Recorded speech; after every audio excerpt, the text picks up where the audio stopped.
Έμειναν στα κατεχόμενα και δεν έφυγαν. Μία από αυτούς ήταν η Ελένη Φωκά, στους εγκλωβισμένους στην περιοχή της Καρπασίας. Μία δασκάλα. Οφείλουμε να διαβάσουμε τη μαρτυρία της, τιμή σε όλους τους δασκάλους, σε όλους τους Έλληνες δασκάλους, ανά τον κόσμο. Έβλεπα στα μάτια αυτών των εγκλωβισμένων παιδιών το φόβο και την ανάγκη κάποιος να τα βοηθήσει. Οι Τούρκοι προσπαθούσαν με κάθε τρόπο να τρομοκρατήσουν τα παιδιά και τους γονείς τους, ώστε να τους αναγκάσουν να φύγουν με βιασμούς, ξυλοδαρμούς, απαγόρευση κυκλοφορίας. Για μεγάλα χρονικά διαστήματα δεν μπορούσαν να βγουν καθόλου από το σπίτι. Η ζωή αυτών των ανθρώπων και ειδικά των παιδιών ήταν μια αβάσταχτη κόλαση. Ένιωσα πως είχα την ανάγκη να κάνω κάτι για τον τόπο μου. Ίσως ο Θεός μου έστειλε αυτή τη δοκιμασία σαν μια αποστολή. Δεν μετανιώνω που δεν έφυγα στις ελεύθερες περιοχές, αν και πολλές φορές λύγησα.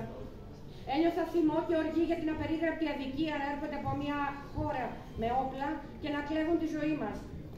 Ένιωσα και περήφανη και ταπεινωμένη για όσα έζησα.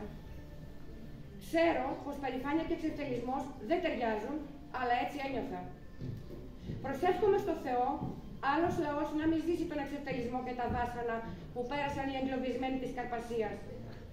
Ήμασταν άοπλοι, παιδιά και γυναίκες, οι περισσότεροι. Μας φέρθηκαν σκληρά για να μας αναγκάσουν να φύγουμε. Αρπάξαν τα σπίτια μας και τη γη μας. Τώρα έχουν τα σπίτια μας και τη γη, αλλά κανένα όπλο δεν τους δίνει τη δύναμη να πάρουν την ψυχή μας. 23 ολόκληρα χρόνια εγκλωβισμένοι με εκφοβισμούς και ταπεινώσεις, κυρίως από τον τουρκικό στρατό και τους επίκους. Δεν θα ξεχάσω τη μέρα που 2 νεαροί έπικοι κακοποίησαν άσχημα τον πατέρα μου. Μια νέα κοπέλα, γύρω στα 18, και ένας νέος έπικος στρατιώτης μπήκαν στην αυλή μας για να βγάλουν νερό από το πηγάδι. Ήθελαν να ποτίσουν τα κλεμμένα ζώα τους. Υπήρχε κίνδυνος να πέσουν και να σκοτωθούν αν υποχωρούσε το χώμα δίπλα από το πηγάδι. Έτρεξε ο πατέρας μου να τους πει να προσέχουν. Εκείνοι όμως νόμισαν ότι ήθελε να τους διώξει. Όρμησαν πάνω του μελίσσα και τον χτυπούσαν αλίπητα μέχρι που τον τσάκισαν. Έπρεπε επειγόντως να χειρουργηθεί. Παρακάλεσα τον τουρκογιατρό να τον στείλουν σε νοσοκομείο στις ελεύθερες περιοχές για να τον περιποιηθούν καλύτερα και για να τον δουν τα άλλα του παιδιά, ίσως για τελευταία φορά. Αρνήθηκε. Τότε πήγα στο διευθυντή του τουρκικού νοσοκομείου, γονάτισα και τον παρακάλεσα. Τι εξευτελισμός. Με δυσκολία στεκόμουν στα πόδια μου. Τελικά τον εγχείρησαν οι γιατροί στα κατεχόμενα. Όταν είδα τις γραφές από την πληγή της εγχείρησης, ανατρίχιασα. Από κάτω στην κοιλιά, μέχρι το στομάχι, σχηματιζόταν ένα μισοφέγγαρο με τον τρόπο που τον έραψαν.